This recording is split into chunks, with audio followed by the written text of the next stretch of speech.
in the air, could be out. Eza. Rishad Hossain শ্রীলঙ্কার জন্য সবসময় আতঙ্কের নাম।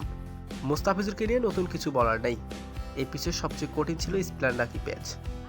তবে মুস্তাফিজুর রহমান আউট করেছেন দুটি গুরুত্বপূর্ণ। প্রথম দিকে মুস্তাফিজুর রহমান দুটি উইকেট নিয়ে আমাদেরকে ম্যাচ থেকে ছিটকে দিয়েছে। আর এবার ম্যাচ হেরে মুস্তাফিজুর এবং রিশাদকে নিয়ে একই বললেন শ্রীলঙ্কার ক্যাপ্টেন ওয়েদিঙ্গা হাসারাঙ্গা। বিশ্বকাপে নিজেদের প্রথম ম্যাচে জয় নিয়ে মাঠ ছেড়েছে টাইগার দল। হাই ভোল্টেজ ম্যাচে প্রথমে ব্যাটিং করতে নেমে মাত্র 125 রান টার্গেট দেয় শ্রীলঙ্কা। আজ শুরুতে দারুণ ব্যাটিং করেছেন শ্রীলঙ্কানরা। তবে ম্যাচের ষষ্ঠ ওভারে বল করতে আসেন মুস্তাফিজুর রহমান, আর সবকিছু যেন বদলে দেন ম্যাচের পরিস্থিতি। টানা 2 ওভারে দুটি গুরুত্বপূর্ণ উইকেট তুলে নেন তিনি। এছাড়া নিজের শেষ ওভারেও আরেকটি উইকেট তুলে নিয়ে লঙ্কান ব্যাটিং লাইন আপের একেবারে ধসিয়ে দেন মুস্তাফিজুর রহমান। মুস্তাফিজুরের পাশাপাশি আজ চমৎকার বল করেছেন রিশাদ হোসেন।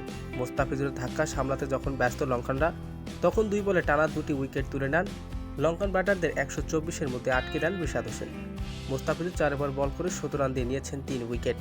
125 রানের টার্গেটে ব্যাট করতে নেমে লিটন দাস এবং তাওহিদ হৃদয়ের ঝোড়ো ব্যাটিংয়ে সহজে জয় পায় বাংলাদেশ। আর ম্যাচ শেষে বাংলাদেশের 2 বোলারকে নিয়ে মুখ খুললেন ওয়েদিঙ্গা হাসারাঙ্গা।